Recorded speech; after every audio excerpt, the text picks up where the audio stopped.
So today we want to begin with the prophetic books. We're going to do detailed analysis of all of these books in 45 minutes in the original languages.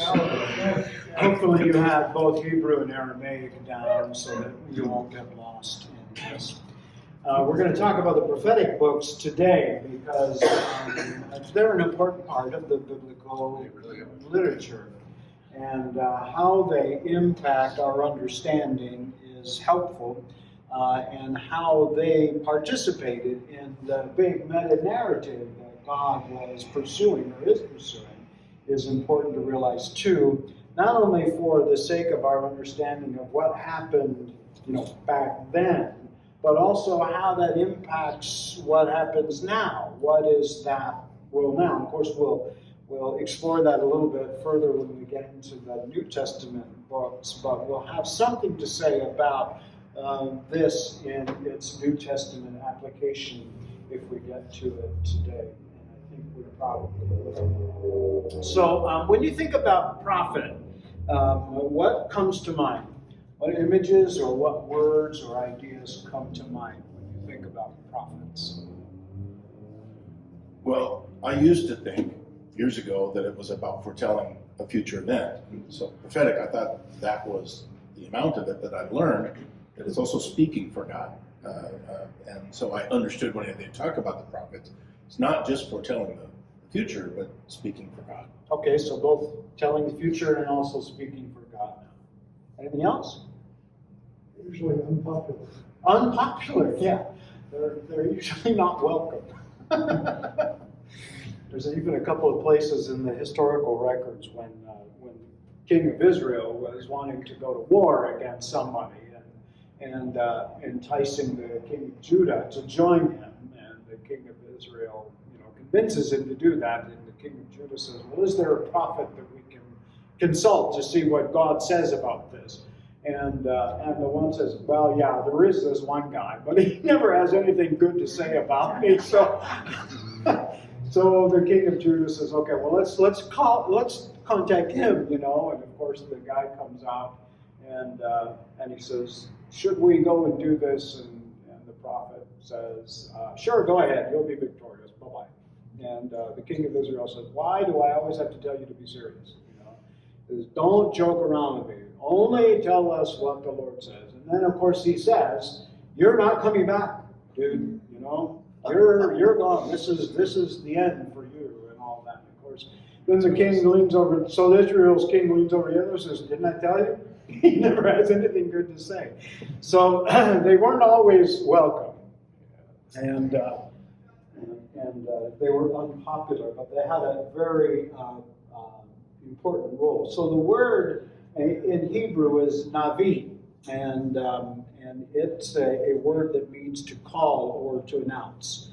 And some people think it comes from a root word from a fountain, to bubble, to bubble forth. So that's how they announce what it is that God calls them to announce. Later on, the word seer also came into effect, and that indicates a little bit more insight or understanding of something, whereas a prophet sometimes just says what God has given them to say without really understanding what it means or why God wants to do that. Yes? I think there's one more aspect for prophets, in that if you looked at all the miracles in the Old Testament, they're almost always done, or maybe they are exclusively always done by a prophet. Yeah. Well, that's to back up their credentials. Yeah, that's an important point. Yeah, it's important, and we'll get to that in just a second because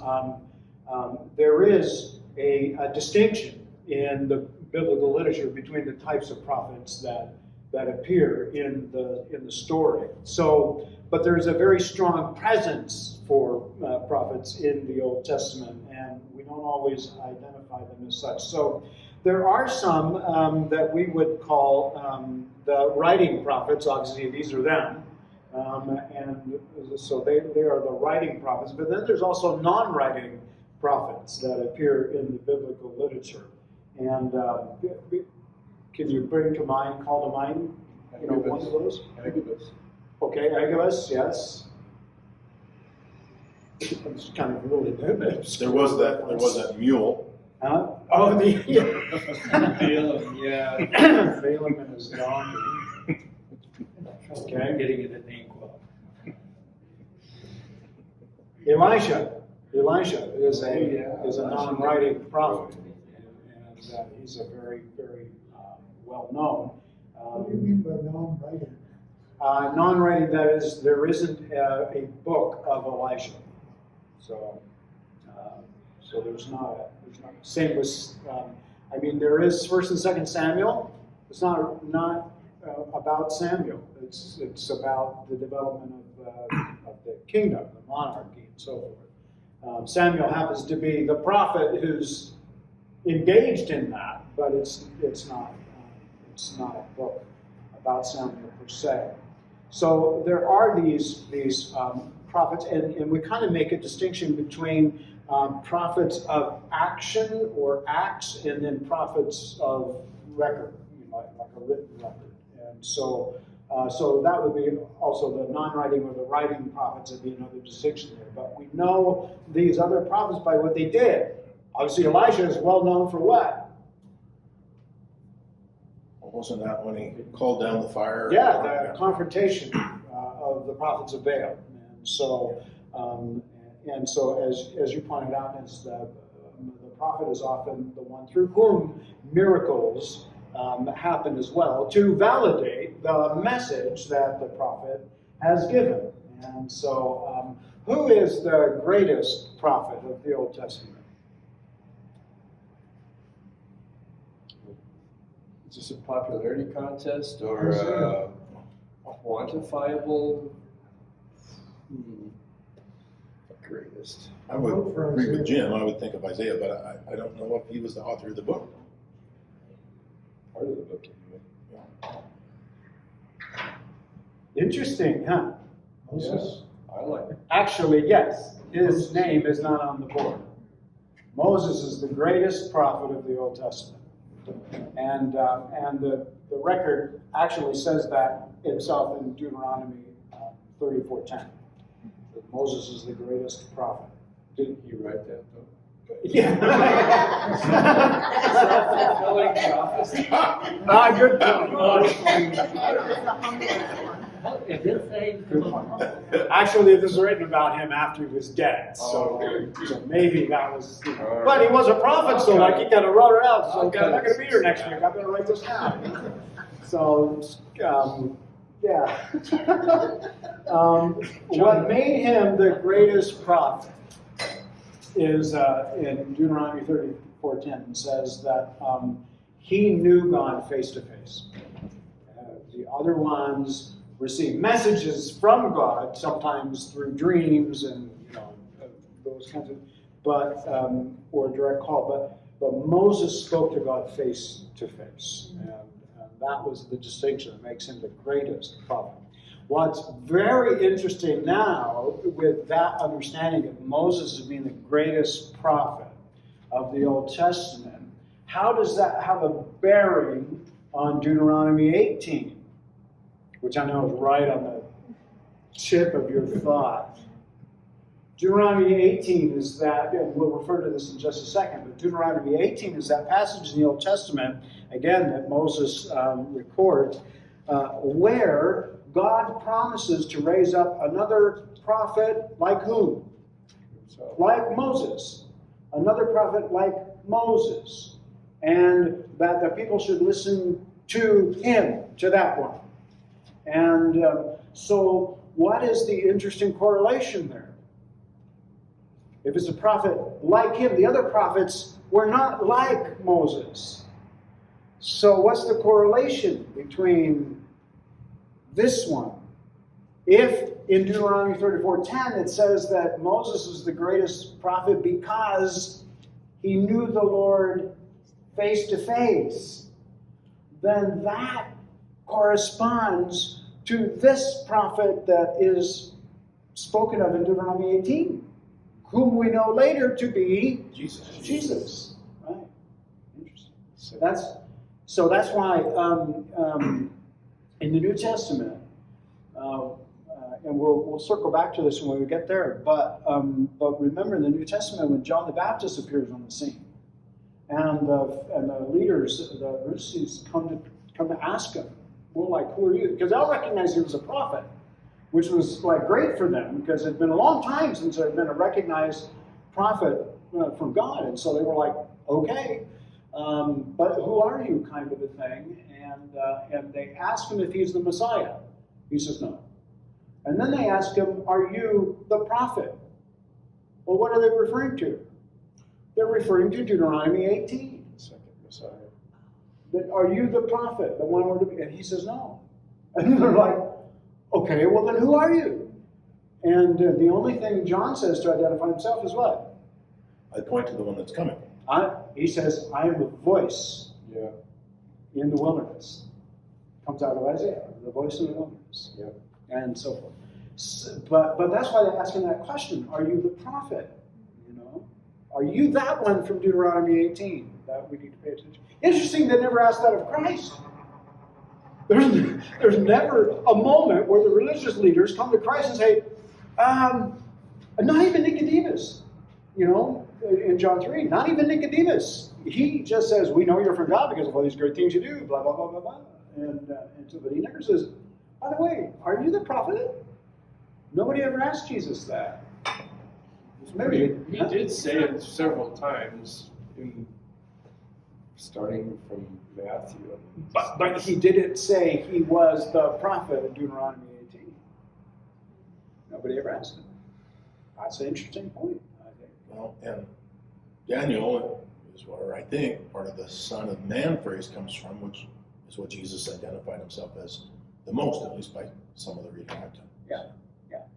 So that I wonder how they're similar or how they're different. It all hangs together. Yeah. It all does. But why it does and how it does is what we want to do. So anyways, all that was for free. The non-writing prophets were Samuel, Nathan, remember who comes to confront David, Nathan, Elisha, his successor, Shemaiah, Ahijah, Micaiah, that's the guy who has nothing good to say about the king of Israel all the time. So that's him. And then there are some that just are anonymous. And so the term man of God is used oftentimes in that sense. A man of God came, and so it's an anonymous prophet who shows up.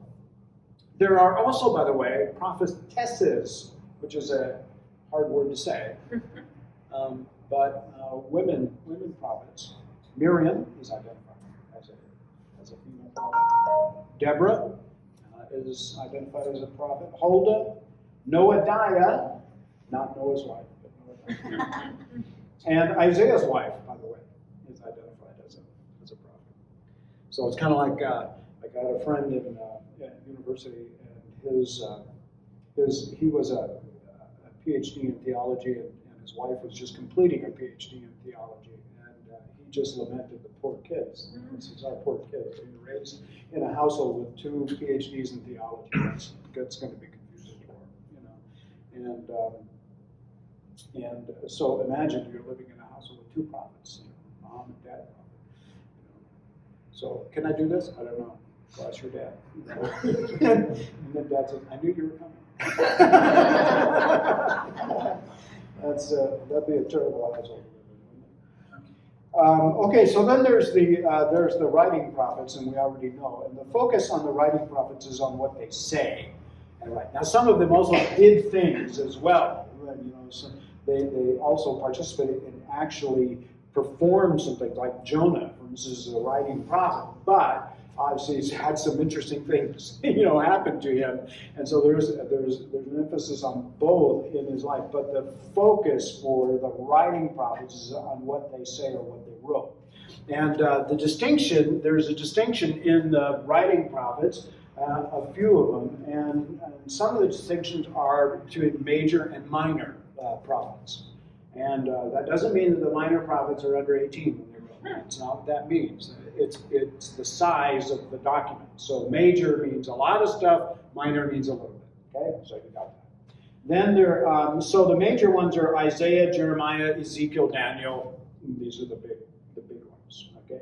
The minor ones are everybody else: Hosea, Joel, Amos, Obadiah. The ones that you have to look up in your table of contents to find. When the pastor says, "Turn to this one." There are some other helpful distinctions. Some of them called former and latter. That refers to the exile. Former prophets before the exile, latter. And then northern and southern is also a distinction. Now, prophets that either came from or were sent to the north, and same thing to the south. Now, the northern kingdom is Israel. The southern kingdom is Judah. And so there are prophets that God sent to both of them with messages. And it's always helpful to distinguish where they're going to understand the message they're bringing.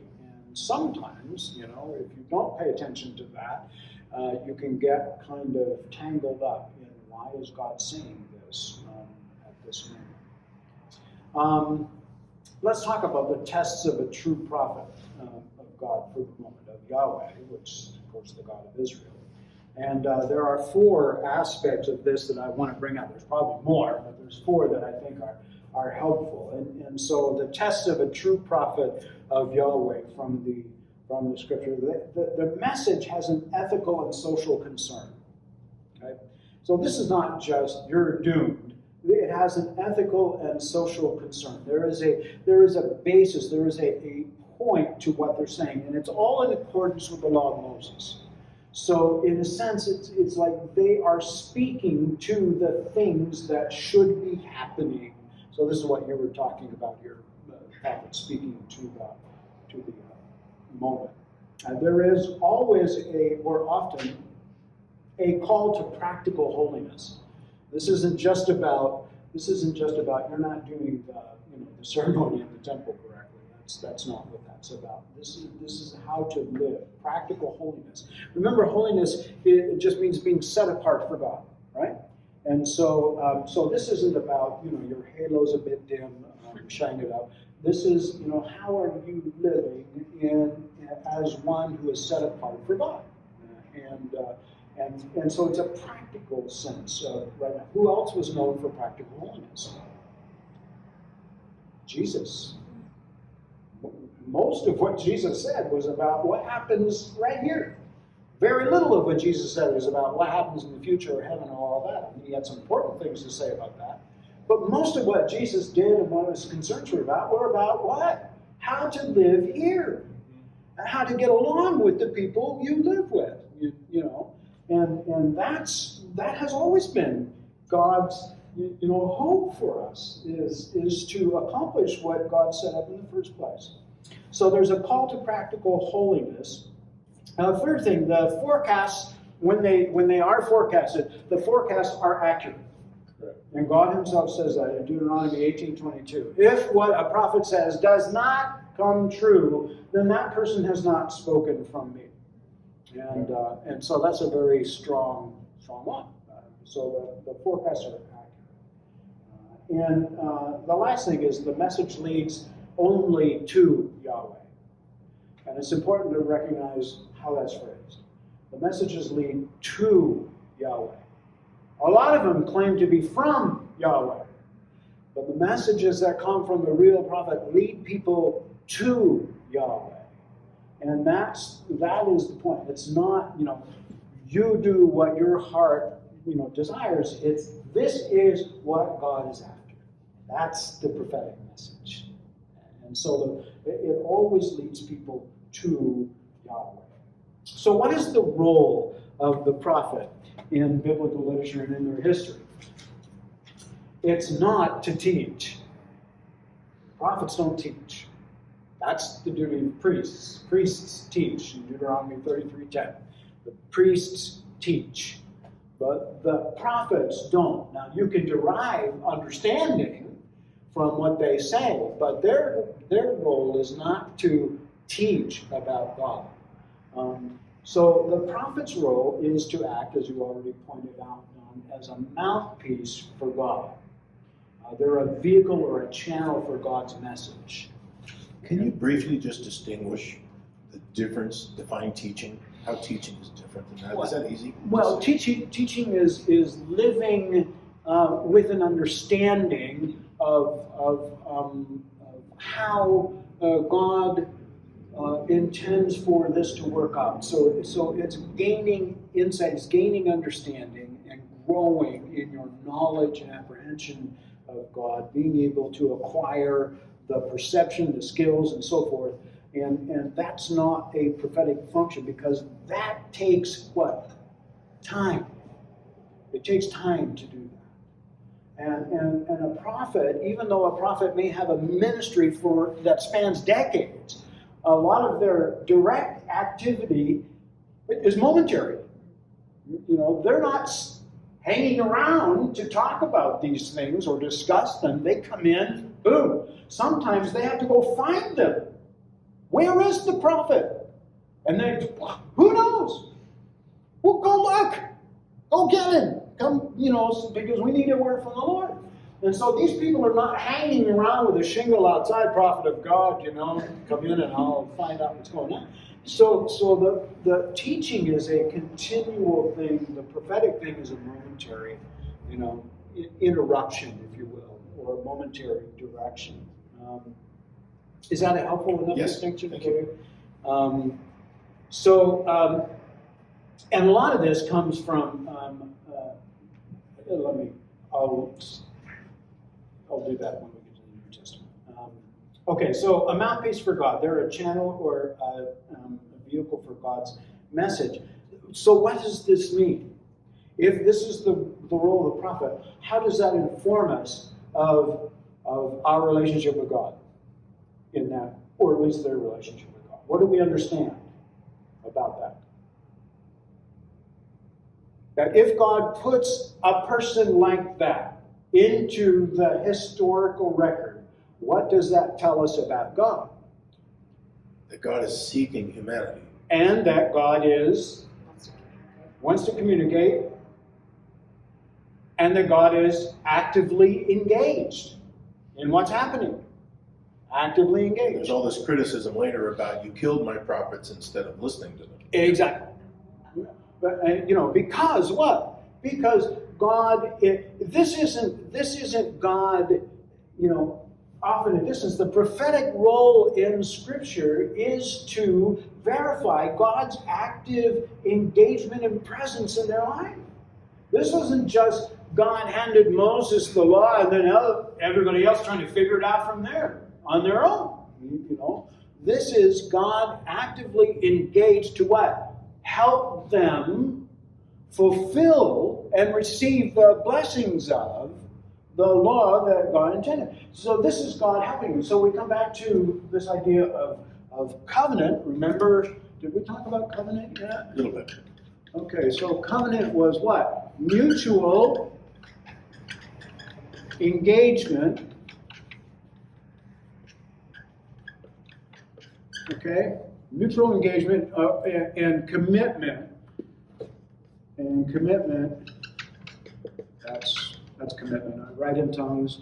Mutual engagement and commitment to a common or shared promise or blessing. Okay? / blessing. Okay, so a covenant is a mutual engagement and commitment to a common or shared promise or blessing. Which means then that God didn't just say, this is the right way, walk in it, and then sit up there and take notes about, how people were doing and deciding, okay, yes or no, in or out, whatever, right or wrong kind of thing. What is God doing by the prophetic role? God is helping people be faithful to what God desired from the very beginning. And so God is, through the prophetic role, helping them succeed. Now, it doesn't always sound like that when the prophetic message comes, because the people recording it are just, recording what they hear, and sometimes what they hear isn't exactly in the same tone as what it's given, That's why you don't ever write, anything important in email, because you can never share emotion necessarily with that. I mean, you can with the little like emoticons and all that stuff. But then it gets way too complicated. You know? So, and if you hit the wrong one, God help you. It's like, because you can't ever take it back. It's not like, oh, it's out there. It's just out there forever. So this is covenant. This is God being faithful to covenant, because He is helping His people accomplish what He desires for them is what they desire for themselves. And every now and again, they have to be reminded that this is the best way to live, because they've been sidetracked, or they've been influenced, or they've been conquered, or they've been, whatever, persuaded, or they just get tired, or whatever it is. So God is helping them remain faithful to the covenant. So it's God's active participation. And that's an important part, because we often think that the Old Testament is just the law. And people just struggled against that. And like God was just up there going, this is not that hard, folks. But God is helping this way. God is helping. And that's an important distinction, because the same thing is true in our day. God is helping. God isn't just up there going, well, I told you, I gave it to you, there it is. This is not hard. Sermon on the Mount. Don't get angry. This is not hard. God is helping, because that's God's nature. That's what God does. And so knowing this helps us understand that the same thing is happening in our day, in our time. And so just as they had to figure out, this is a true message from God, so that we have a whole lot more than they did on that. Yes, sir? Well, your definition makes me think of the apostles. 11 apostles plus Paul. Mm-hmm. They're fitting your credentials pretty darn closely as prophets. Well, they have a prophetic, aspect And to they their had the power to do some miracles. to their ministry. Yes, They- but save that, because we will talk about that when we get to the New Testament, because there is an important distinction in apostles. Do you want to know what it is right now? No, you're dying. Yes, please. You're dying. We want to know. Huh? We want to know. You want to know? Firing minds. I think I'm just going to let you Suffer. wait. So let you come back. Well, I will say, having read most of Calvin's Institutes, that there's a portion where he talks about Jesus being priest, prophet, and king. So Yeah, well, that's Calvin. God bless John Calvin. Okay, let's. So a mouthpiece for God, and they gave them direction, they gave encouragement, but they also gave warning. So the prophetic role, primarily direction, and then encouragement, like you're close, or you're doing well, and then but warning also to say, okay, now you're kind of getting into dangerous territory. And this is also God's covenant promise. Because God didn't just kind of wait for them to get to the edge and then push them off. God sees them moving in a direction that's not going to end well for them. So God says, okay, you're this far away. Move in the opposite direction. And then you are getting closer. Don't do this, and so forth. So this is God, being a good covenant partner to say you're getting into areas that aren't going to be healthy for you. So prophets often acted in what we might, like a modern equivalent to a prophet might be like the district attorney. They were covenant enforcers. And they were the ones who said, okay, remember the covenant, and remember what you promised to do. And this is how far you have come from that promise. And so if you continue in this direction, this is going to be the outcome for that. They were just telling the truth. It wasn't like they were judging people or shaming them. They're just telling the truth. This is where you are. I mean, when you go to the doctor, you want to hear the truth, right? You want to hear where you are. Not everybody does, as a matter of fact. No, sometimes they don't. But when you go to the doctor, you want to know the truth. You want them to tell you the truth, and so forth. And so that's what the prophets did. They told the truth. They were covenant enforcers, and so there was always in them a call to return to covenant faithfulness. Come back to the God who loves you. And so they often exposed a lack of ethical and social justice. So when you read some of these prophetic things, you know, they're talking about you have sold these people away for the price of a sandal or whatever. So he's basically saying you guys are not living up to the spirit of what it means to be the people of God.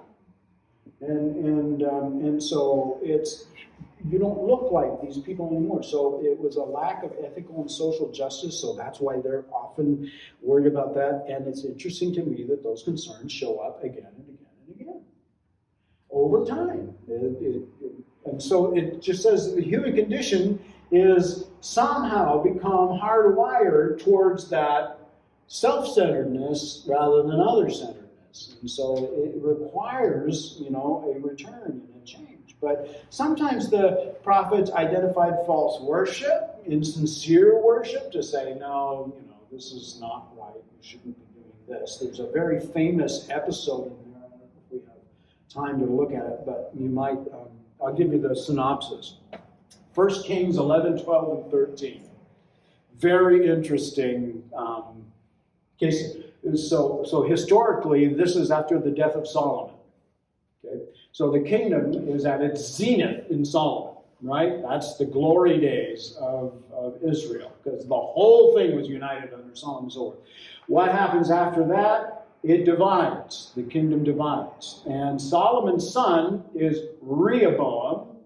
That's the son, that's the line, the monarch line. Jeroboam was an official in Solomon's army. Okay, so he's not part of Solomon's family at all or anything, but he just happens to be an official in Solomon's army. Rehoboam is kind of an idiot. Okay, Solomon, big wise, you know, this is the hallmark of Solomon is his wisdom. Didn't translate into Rehoboam's life. Okay? So Rehoboam is a bit of a basket case intellectually, and he doesn't understand the situation, and he takes some bad advice. And so when he's installed as king, he asks his advisors, his father's advisors, so what shall I do? And they say, okay, you know, be gracious, be kind, be welcoming, let people know you love them and you're on their side, and that, you know, we're going to make this just flourish, you know, and they will love you and follow you all the days of your life. And so then Rehoboam kind of thinks about that and says, okay, what do you guys think? Young people. And then the scripture says young. So these are not seasoned, you know, people. And the young people say, they just see what? Prosperity, they see power, they see all this stuff. So they say, you tell them, you know, you're going to be this strong, you know, be tough on them. Yeah. And so Rehoboam, he takes their advice. And he comes back and tells the people, hey, my father was this, I'm going to be even more than that. You thought he was overbearing, I'm going to be like, make that look like kindergarten, and so on. And so naturally the people go, okay, we're done. There's nothing here for us. And so they abandon him. And so then Rehoboam's kind of looking around, and a prophet from God comes along and says, don't go against us. This is God's doing.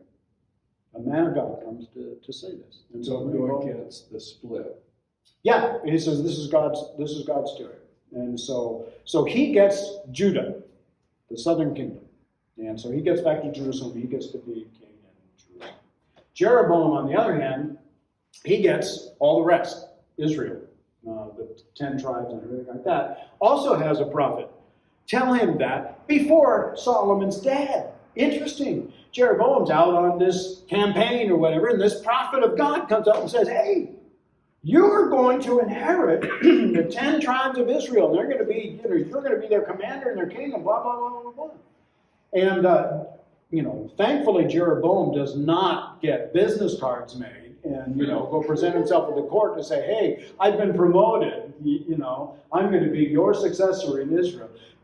Evidently the word got out anyways, because Solomon did try to eliminate him, but he escaped to Egypt. So Egypt's always a good place to escape too, and come back from.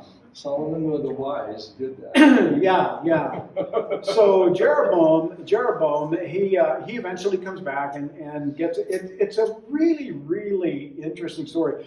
Jeroboam comes back and he accepts then this position of being the king, of Israel. And so he's like up in Samaria, where Israel's capital is, and he makes a decision that, if my people, because he still thinks of them as the people of God, so if my people go down to Jerusalem to worship, what's going to happen to them? They're going to swear allegiance to Rehoboam, who is the king in Jerusalem. So we can't have that. And so what does Jeroboam do? He creates 2 golden calves. And he sets one up in Samaria and another one up in Dan, and says, these are your gods that you shall worship, so that you don't have to go all the way to Jerusalem to do that.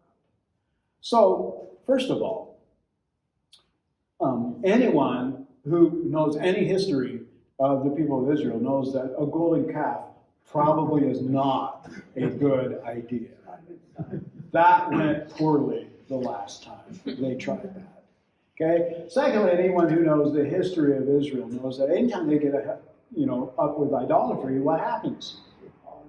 Things fall apart and they go back. But Jeroboam, he's more of a commander. He's less a theologian, more of a commander and so forth. So he makes this tactical decision until a prophet from God comes along and says, okay, this was really stupid. This is not going to work. And you are not going to do this. And so then, interestingly enough, Jeroboam reaches out to grab this guy, basically to shut him up. And his hand goes leprous in that moment. And he's like, Would you like to have been there? this would be amazing. This would be wonderful. I wish somebody had a video camera going. It'd be great. Somebody on their phone, We'd all love that. That'd go viral. Wouldn't it? So anyways, his hand goes up. The king sees it. Actually, it's a bacteria. He'd go bacterial, yeah.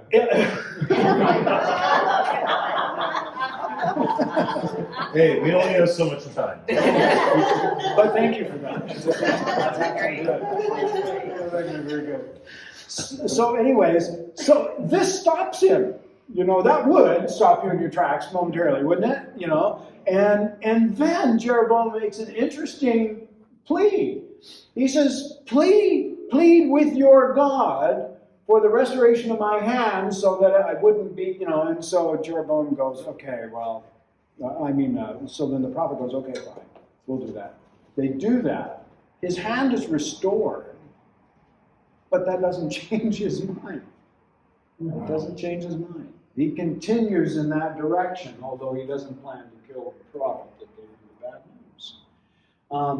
And so, obviously then, the prophet's message comes back to say, okay, you have really destroyed yourself, and your household is just going to be wiped out. And so, the point is that God was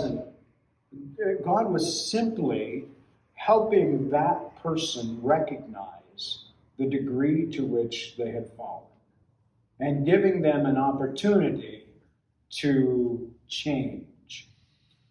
But they did not. So it's not that God was faithless, the person himself was. But that's just a small little example of how the prophetic function happened in that time, because who's going to go dig up through the 613 laws of the book of Moses, of the law of Moses, and see which one of these applies to this situation right now? They're not. God intervenes in that moment. as God leads them through that process. Can I ask? Yes. That story you're telling, that was in First Kings? 1 Kings 11, 12, and 13. Okay. But you were just talking about, Mhm. in my opinion, it's common right now. Oh. What you just described, you can also look at it as today. You are free to make I that. mean, I can just see that. You are free to see. Yeah, you are free to see the parallels. You know? I just was, so that was in First Kings, okay. Yes, which might say that the human condition, as we noted, is repetitious in many ways. Yes, and we don't learn. So there are things. there are oftentimes things that crop back up. Okay, so there was a call to covenant faithfulness. Secondly, in the prophetic message, there was always the idea of God's sovereignty over all nations. This wasn't just for Israel, or Judah. It was the whole world. The whole world is under the sovereignty of God. Even if they don't recognize it, that doesn't cancel it. That doesn't mean it's not true. It just means they don't gain the benefit of the blessing of recognizing that. So the point and then the message was, since God is sovereign over all nations and the world, then trust God. That was the point. Trust God. Because oftentimes the prophetic moment would come when people were wavering and they were trying to decide, where shall we go? Should we go this direction or that direction? A famous example of that is what we've already mentioned in Elijah. And this is a pinnacle point in Israel's history about, should we go with Baal or should we go with Yahweh? And so this is a critical juncture. And so miracles often crop up at critical junctures. They don't often crop up just as standard stock kinds of things. John the Baptist never did a miracle. Never. Okay? So miracles crop up at critical moments. And so Elijah's experience is, okay, if you want to, let's have a contest. You all know the story. And it turns out that God is demonstrating the fallacy of following Baal, and does so decisively. And it is the turning point, at least for many people in Israel, especially for Elijah, who gets depressed after that because the queen isn't convinced, and she's kind of the problem to begin with. Okay, so he's a little depressed because even though we have this great, amazing moment, the problem is still there, and so then God speaks to him, and then Keeps him from killing himself. Yeah, he's like, okay, I'm not taking you home yet, kind of thing. You have work to do still, and off he goes, and that's a critical moment, but it rescues Israel from that moment. So it demonstrated God's sovereignty over the nations, and sometimes we see in the prophetic message the use of other nations to punish Israel or to redirect Israel. That's God, it says God is working that. Sometimes there is a judgment on other nations for their rejection of God or their opposition to God, and that is also part of the prophetic message and so forth. But at the heart, then, the third indication from what they do is that they're always saying that God's purpose will prevail. God's purpose will prevail. That is the prophetic message. God's purpose will prevail. And there is often in there a promise of a remnant. So even though the prophet would say, you guys are, going in the wrong direction, and in fact, I can see that you're not going to repent, you're not going to come back, so you're going to suffer the outcome, the curse, but there will be a remnant. And the remnant is the one through whom God will work to restore the purpose that God is pursuing in the world. And so there was always that remnant through whom the blessing promised to Abraham would come. And so that was part of the prophetic message. And there was in the prophetic message the promise of a Messiah, where Isaiah is a huge book about messianic prophecy. But the Psalms also have some, it's not a prophecy in the same sense, but the Psalms speak to the coming Messiah. But in the prophet, it's often Isaiah that we reference to that. And as Don already pointed out, messages in there address both future and present issues, mostly present issues. Very little about the future. Very little. Mostly about what's happening right now.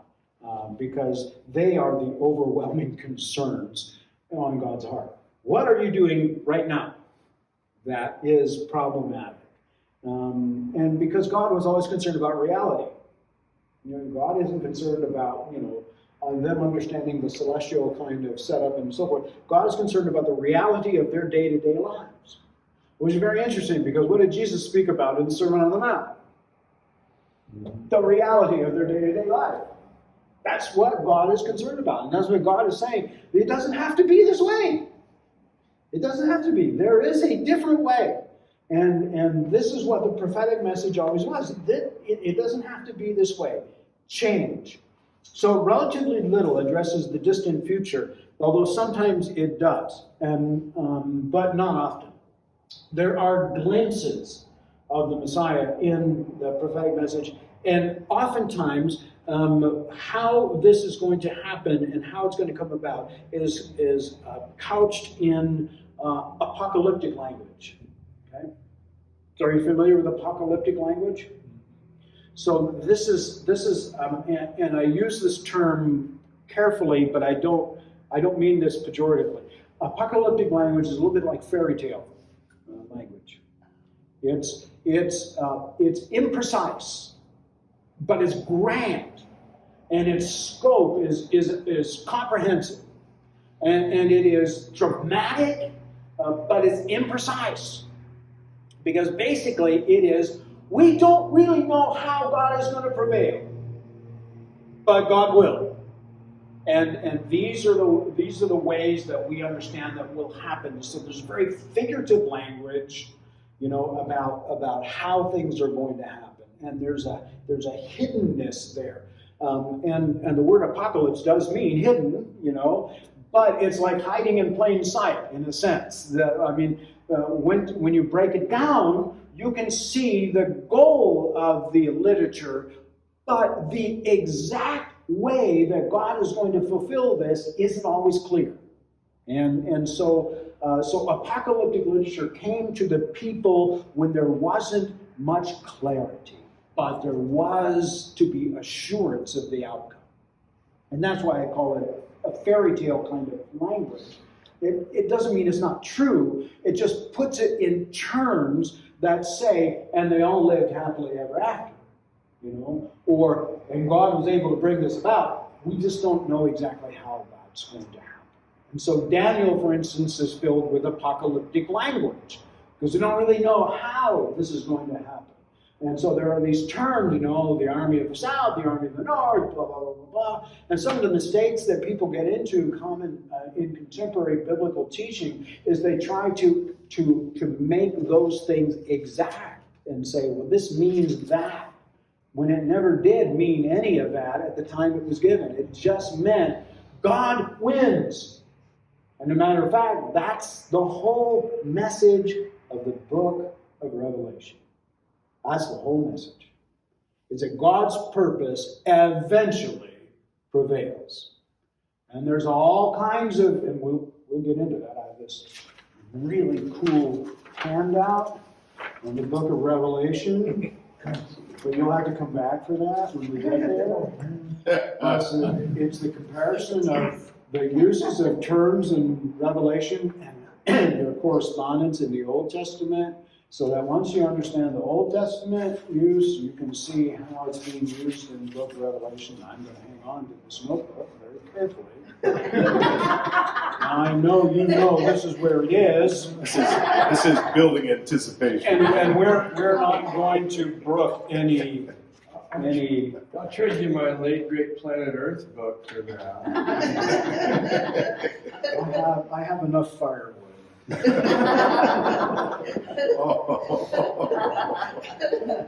So anyhow, so apocalyptic language is a shrouded language. It's victorious. It says God prevails, and it's very inspiring, but it's not very precise, and it's not meant to be, because it just doesn't have that kind of tone to it. So this is why when people are looking at Revelation and they're saying, okay, well, this image is Black Hawk helicopters, and this image is that that's Nuclear bomb. an interpretive rule is that a text of Scripture cannot mean today what it could not have meant in the time in which it was given. That is a foundational interpretive tool in the biblical literature. And so you have to understand how it was meant. Now, there can be an expanded application of something that was written, but that doesn't mean that the people at the time didn't understand what it was that the prophet or the apostle or whoever was writing. They knew. The people who read the book of Revelation when it was first given knew exactly what John was saying, because they were familiar with all of that. It's coded language. John is writing about the empire, the Roman Empire, and the things that are going to happen soon. Why is John using coded language? Because it's dangerous to be very blunt and direct about that. And so, what don't the Roman officials know anything about? Hebrew history from the Old Testament. So, where does John go for the images he wants to use? He goes to what they don't know. He goes to the Old Testament so that his readers will make the correlation by what he's saying and the images he's using. But the Romans who read this, because they read everything, they won't understand a word of it. They'll be going, this is all Greek to me. That's right. And it was, by the way. But, so you see where we're going with that? So John is coding this message of hope that basically says Rome is finished. Empire no longer is going to happen. This is not the future. This is not the future. Caesar's not God. Caesar's not the Lord. And Caesar doesn't win in all of this. So this is the point. So I gave you a little bit of that ahead of time. You just have to come back for more. There's more. Okay, so the unifying themes in the prophets, that we know. God has spoken through them. God chose Israel for covenant relationship. The majority of Israel sinned against God, and God sins. I mean, they just went off the path. Judgment will eradicate sin. Okay, so this is what often the judgment will take care of the sin, and the written record testifies that this is what happened. It teaches future people. Even Paul said, the things that happened to the people in the Old Testament were written as instruction to us, so that we wouldn't sin in the same way. And renewal, that is, God's renewal, lies beyond the day of punishment and ultimately beyond the coming day that brings history to a close. So essentially, there will be renewal, and it will come, and God will bring it about, but it probably won't be in your lifetime because of the direction we're going. But oftentimes, what are the concerns about people in the Old Testament? What happens to my children, and my children's children, and their children after them? Those same concerns that we have, but that was deeply entrenched in their society. So they wanted to know about that. So here's some helpful groupings about what time period these particular prophets in your Bible wrote about. And you know what? I think I'll just kind of write this in a form, because I have some, here's the message and here's who it's for and so forth. I'm just going to put that in a form and I'll send that to you. Thank you. Or I'll have Amanda send that to you. So that you can see what is the primary concern of each of these prophets, so that you'll have some guidance when you're reading them. That would be helpful, wouldn't it? For me, Yeah. It's helpful for me too. I was going to ask if there was a handout for today. Yeah, that's what it will be. Well, and do you think, Frank, that if you have a study Bible, usually in front of a book, they're going to try to give you some context, a page of information? Yeah, I mean, study I'm just saying that's yes, another study simple Bibles, resource. Yeah, actually, study Bible is very helpful for this. Also, biblical handbooks, Bible handbooks are helpful in doing this kind of thing and locating these people and so forth. The only thing you have to be careful about is sometimes if you get into some of these study books and all of that, they will have a particular bias about theology. And so they will they'll allow their theology to shape the message of, like Daniel or something like that. And so you have to be careful. But a study Bible generally doesn't have that kind of bias, because a study Bible generally has 65 scholars that have collaborated on it, and they all kind of have to okay the particular translations. So, but yes, a study Bible will give you that. But these kind of distinctions are helpful because it'll help you know what's happening in history as well in that time, and what contemporary kings have these particular prophets, and when the exile happens. So it happens in this frame period, the final one. So Daniel, for instance, is a book written in exile. And it's about how to live in exile, how to be faithful in exile. And then, so that's the first half of the book. The second half of the book is what? It's apocalyptic visions. We don't exactly know how this is all going to end up, but it's going to end up good, And it's this kind of language that comes out because Daniel has all these visions, and then he's given direction and all that, but he's overwhelmed by it.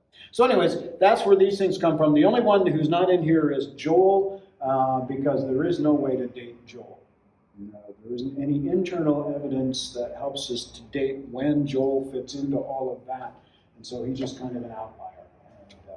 And, still important stuff, but he's an outlier. But I'll give you that on the handout. Okay, I've taken 5 minutes of your time. I apologize for that. But thank you for that. We'll start hitting the writings next week. Thank you, Frank. Cool.